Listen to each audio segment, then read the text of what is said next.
I'm 100% responsible for the relationship that I manifested the last time. Today, guys, we're going to talk very honestly. And what I'm going to tell you is that what I'm saying about me will apply to you. But you may have to examine your reasons as to why, your motivations, and also your incentives. Yes, incentives. We're going to talk about the last toxic, pivotal relationship that you had in your life. We're going to look at it from a different side. So that way we can really sit.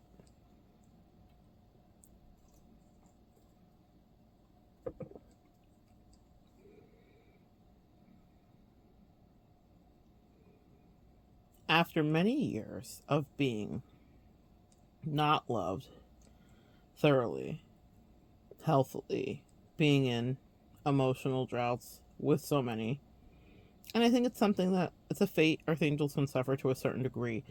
I called in a relationship for me that I thought would be perfect for me.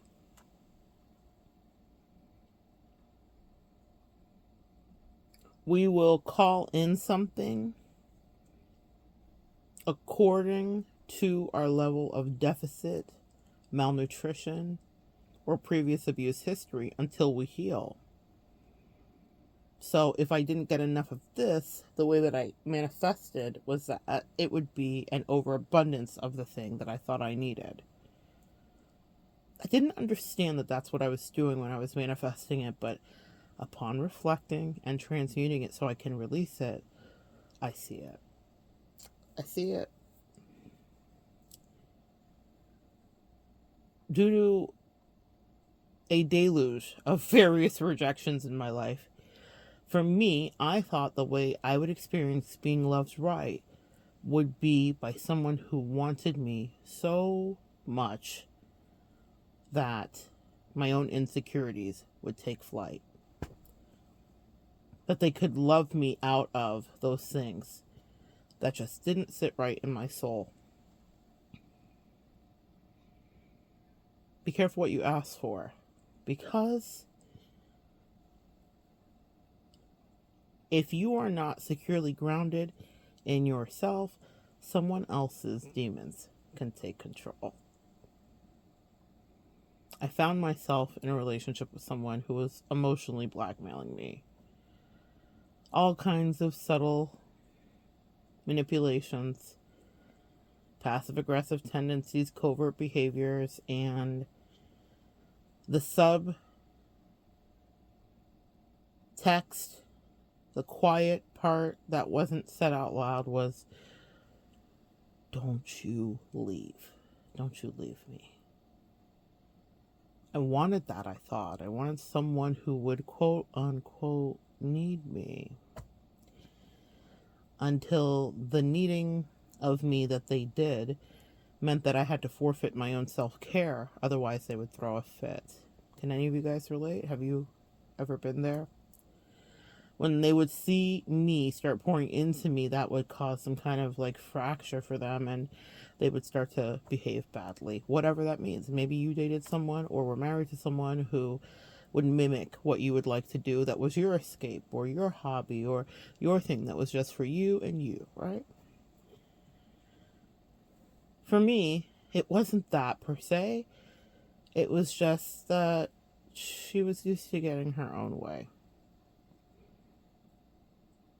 An iron fist and a velvet glove that did not come to play. I liked it at first, I'm not going to lie. And I think that that's the part of it that you have to be honest about so that you can heal it and then release it. There was something about it that felt right to me. There was something about it that resonated with the deficit that I'd experienced, with the rejections, with the hurts, with the pains. I thought, this is the right kind of love. I finally have brought it in. We create from contrast, and so if I hadn't been loved properly, then manifesting a love that would last with someone who never wanted me to leave and had no desire to leave me, then why wouldn't I be happy? That's the thing about dating, guys. That's the thing about experiencing different relationships, is that you really don't know what you like until you create from contrast. And you will know what you do like when you finally experience what you don't. And you will know what feels wonderful to you when you experience something that you do. Any of the relationships you were in, even if it was a narcissist, there was a moment, even if it was a love bomb, where they were feeding something in you that you needed to have fed, that made something feel good and scratched an itch in your head to some degree. And we want to forgive ourselves for that moment, especially if it was with toxicity or abuse or narcissism of any degree. But that's where you do your shadow work, where you look at that thing and say, how did it please me? Why did it please me? What about this person that I no longer resonate with on any level, that I was crawling away from, like just couldn't wait to get away and escape because they were treating me crazily by the time we did the 180? Why did they please me initially? A lot of answers can be found there within. I manifested powerfully, my friends, powerfully. I got everything I ever thought I wanted. Everything. Everything I thought I wanted. The level of affluence, the level of beauty, the level of attraction, the level of obsession, mutual obsession, all of that. I did it. I did it. I look back on it and I'm like, wow, younger me would not have thought that that would have been where we ended up, but that's where we ended up. And yet and still, that's not where I wanted to stay. Isn't that interesting? How we evolve every day. The person that got into that relationship, I am not the same person. And it doesn't mean that had they not done some level of work that we couldn't evolve together, but Earth Angels very often were dispatched in to be tests for people, to be catalysts to stretch people. And she could have, but she would have had to face an ego death. And if you've been an iron fist in a velvet glove, you have no flexibility left.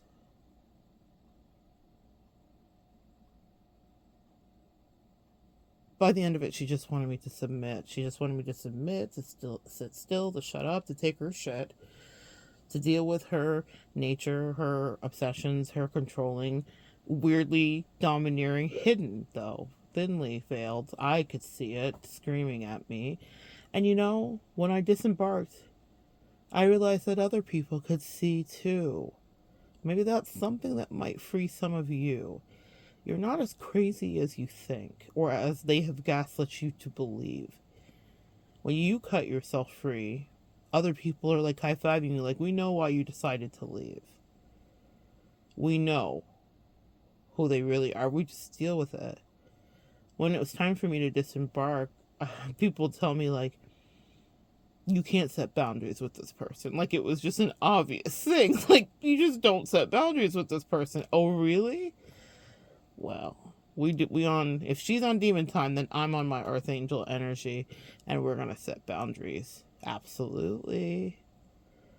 And if boundaries can't be set and respected, because people that usually squeeze their atrophied fist into a velvet glove, you see, they don't necessarily care about what feels right for you specifically. They just want you to submit unquestionably. That's not something we're here to do. I couldn't submit because she couldn't tell the truth. I'll submit when you tell the truth. How about that? Let's play a game. Isn't that what Jigsaw says? Let's play a game. And so these people will play with your head. That emotional blackmail. This was such an interesting experience because so much of what happened was subconscious and it was primal. The conversations that we had, the most honest ones we ever had, ones that if we had had them in real life, we would have been passionately entwined for the rest of this life, because I live for that type shit. But she did not know how to navigate it. And that's okay. I don't think that she won't figure it out at a later day, or unless she truly is just bitter and evil and mean right down to her bones. But I don't know that that's the truth. What I do know is that we come in and we can be triggering for people, we can be catalytic for people, we unearth things that are uncomfortable, and we also inspire people to greatness. But they get the choice. They have free will in this, just like you and I do too. So think back to that relationship and how it used to delight and maybe entice you, and how maybe it was an answered prayer to a certain degree. And forgive whoever manifested that, and don't judge whoever manifested that, because you needed that so that you could learn what it is to be free. And sometimes people are not collateral damage per se. They chose to actually become that because they decided to do things their own way. And that was not the way that was righteous. And it's not a judgment I'm making. It is clear to see if they're outside knocking in the window, looking in, and they see you warming yourself by the fire, and they wish that they could be your fill in the blank again, then you can see who came down on what side of destiny. Judgments were made because of the state of the internal space within whomever it was you decided to tell to get out of your face. Who are they in your absence? Do they reflect? Did they have guilt? Yes. Even if they were crazy and narcissists, even narcissists want people back. It's to abuse you more. It's to vampire off you more. It's to restore them so that they can have you as, trapped supply like rats. For snakes, they're snakes. And they never had your back. But for a minute in my life, I reflect on it and I think, oh my God, there was a time in my life when I thought that this kind of love was a business, this kind of subterfuge and games. Someone who's living in their own repressed state, casting dispersions, projections, and judgments on me, because how dare I live so free? Take a look at that shadow side. Take a look at that place where you don't even want to, because it makes you cringe a little bit when you think back that you liked them at some point. You were proud of it. I think of Billie Eilish talking about how she pulled this guy that was way too old for her, and also he was a creep. He had cheated on on his previous girlfriend, who was a friend of Billie's. Billie wrote a song about it. It's a hot mess. Anyway, she got out of it, decided she likes ladies best. Check out her song Lunch if you're interested. Maybe I'll make a channel message about it if it's appropriate. I don't know how I'm gonna do that one. That's an after hours one for sure. Nevertheless, she talked about in interviews, and I'll connect the interview below, how she pulled him.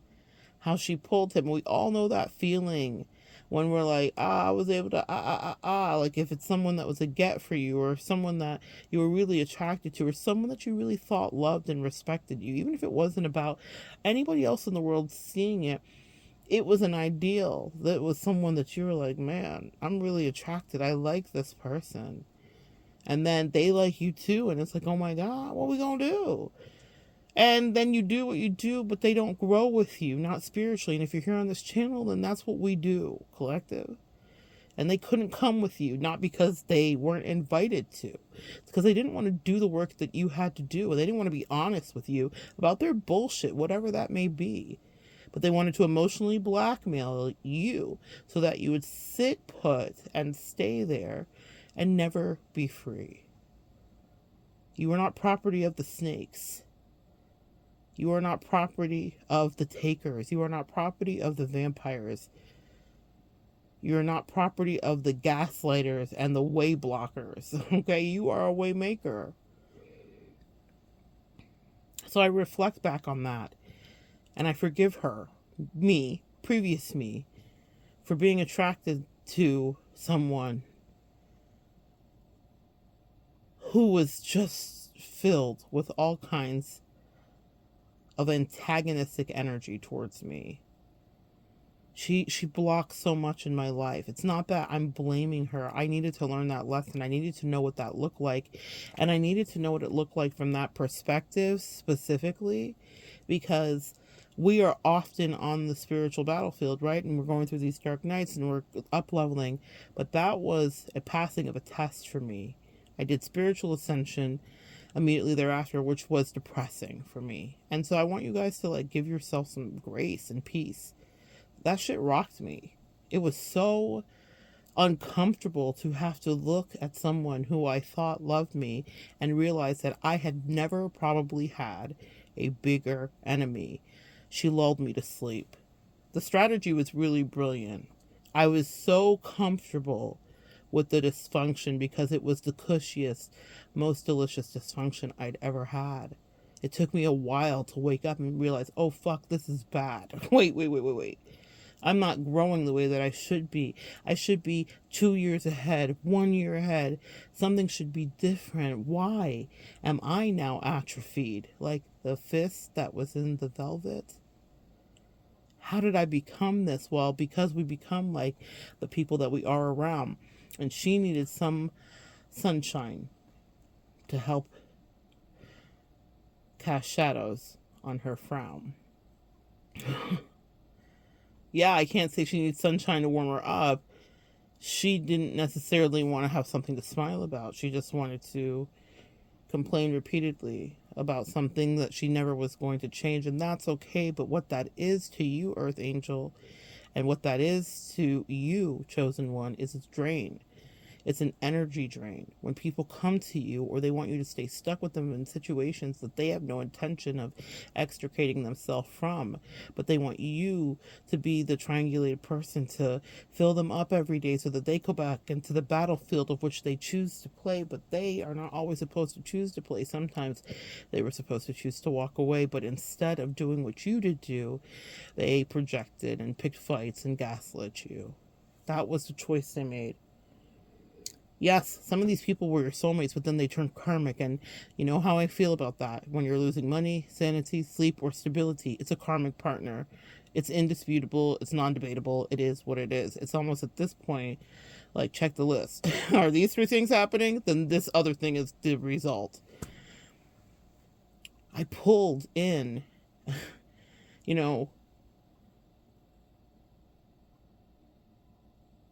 and I was as naive as Billy was when she said, oh, look at me. I pulled in essentially this guy who's twice my age and a creep.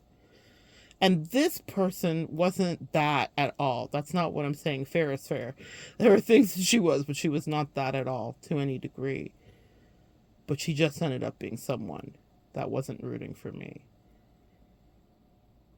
That was Billy's situation. What is yours? Mine is different. That's what I mean. It won't all look the same.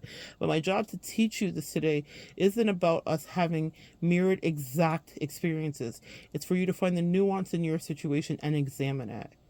It's for you to understand that you called in at one point something that was a facsimile of a relationship. Maybe you never saw what relationships look like. Maybe like me, you had rejection that had accrued. So when someone came in and they were powerful and insistent, the red flags didn't go up the way that they normally would do. And you thought, well, this feels like what I asked for. This could be a dream come true. What do they say? A sweet dream or a beautiful nightmare? And I hear her saying to me, either way, I want to wake up with you. And I know that's how she would prefer it to be. But the cost of waking up with me or doing life with me or having me stay is to be honest with yourself in every way. Because I'm honest with me about what's happening here and also about how I feel about what's going on over there. You can't be in a relationship where someone's not going to communicate with you. I was with that person until I didn't realize that it was not healthy or that it was a relationship that I outgrew or that she was unwilling to do the work. It was the longest, healthiest, quote unquote, relationship I had, where I felt juicily loved, where I felt desired, where I felt excited. I also felt at times that my needs weren't met and things started to pivot. And that was years before I left. But I spoke on it a little at a time because I was grandfathered in. God, she's probably one of the most manipulative people that I've really dated or been around or been friends with, because it wasn't it didn't start this way. It was very much all of the dreams come true, and then it became insidious. And I was like, but do you want me to be happy? And she's like, yeah, I want the best for you. I want you to have everything you want. Except when my dreams started to come true, she was like popping it. If it was a bubble, she was popping every one with questions and monitoring things and casting dispersions and doubt.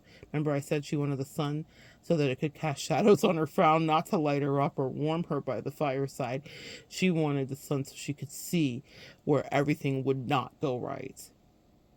That's a fucking hater, guys. And sometimes you are sleeping with the enemy. That was not the case here specifically. But maybe for you, that's the way it's been. Sometimes it could be your friend, it could be a bestie, it could be an exie, it could be a situationship, it could be a flirtationship. Sometimes people are close to you, and that proximal energy means that they can sink your ship. And I feel like my ship was sunk. Sick. I'm hearing Munchausen by proxy. No, she didn't do a single thing to me. But it was like spiritual Munchausen by proxy. She kept telling me she wanted me to be well and to be happy. And she would come with me proverbially to the doctor. And in reality, in my real life, she sat with me in rehabs and watched me learn how to walk. And I would never think that when I would finally be able to sit up and get up and run and travel and do all the things, that it would be her wishing for the misery that was brought to me, that she got to witness, actually. I thought she was genuinely happy for me. I thought if no one else would be, she watched what I went through. She saw the misery. So don't I deserve a little bit of sweetness, a little bit of happy? Don't I deserve something for me? No. She did not want that. Misery loves company. She did not want me to go.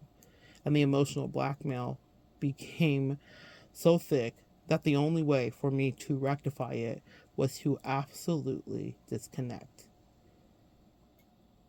There's only so many confrontations, conversations, and you can tell me you're okay, but when you're bitter and vindictive and jealous, I see it a different way. And I feel if you can reflect back on your relationships, you will understand that you've been through similar too, but it started with a manifestation because someone at the time you felt was finally properly loving you. And that caused me to have a whole existential crisis where I examined what I thought love is. What is love? Baby, don't hurt me no more. That's the question that I did implore by the end of it. Wait. You said you love me, right? You're happy for me. You want to see me take flight. So why do I feel like any time I even try to book a trip, you're trying to evil eye it? And I mean that literally, figuratively, actually, in every way, in my case specifically. She didn't want me to travel. She didn't want me to, not unless it was without her. There were so many restrictions. It was like, yeah, live your life, but only if you live it the way that I deem that you should, and only if it's in me, and you are my help, essentially, or metaphysical help, essentially. You was kind, you was good, and I never get to be free. Well, that's balderdash, actually. I'm proud of you guys for setting yourself free. Take a look back at what you manifested when you were like Billy, unwise, and healing what you could heal. Don't judge yourself. Billy was 17, or 18, or whatever she was. Now she's whatever age she is, and she's changed the whole gender switch. Let alone was she talking about pulling some guy who didn't deserve to be pulled by the likes of Billy. My point is that we evolve. So are we going to be angry at previous Billy? No, she learned a lesson that we all have learned. And she reflectively, beautifully wrote about it, realizing that it was a bridge she burned with a woman she actually did care about, who was a friend. It's a funny thing that happens when we get distracted.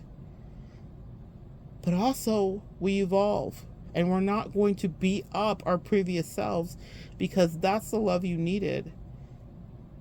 That's the love you thought would fit you well. And that's the love that did feed you in whatever way until it became corrosive and you could no longer stay. Things change. Relationships are not promised forever and perpetuity. Just because you sign up here doesn't mean you will not have to grow to some degree. But the caveat to maintaining the relationship is communication and honesty. Forgive your past self. You manifested what felt right for you. And when you realize that they were not going to cooperate with you, and actually they were trying to stymie you, and actually they felt entitled to you, and actually they despised you, and actually they resented you, and actually they were bitter about you, you decided, well, my job here is done. And apparently a new day has begun. So good sharing energy with you guys.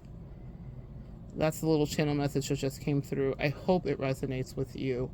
Forgive who you used to be and what you manifested even. You needed it to some degree. I'm a better person for having had that experience with her. Even the end, when I had to learn a new skill set about the way people emotionally manipulate. Nothing is wasted, guys, even if it doesn't feel great. We'll continue to evolve together.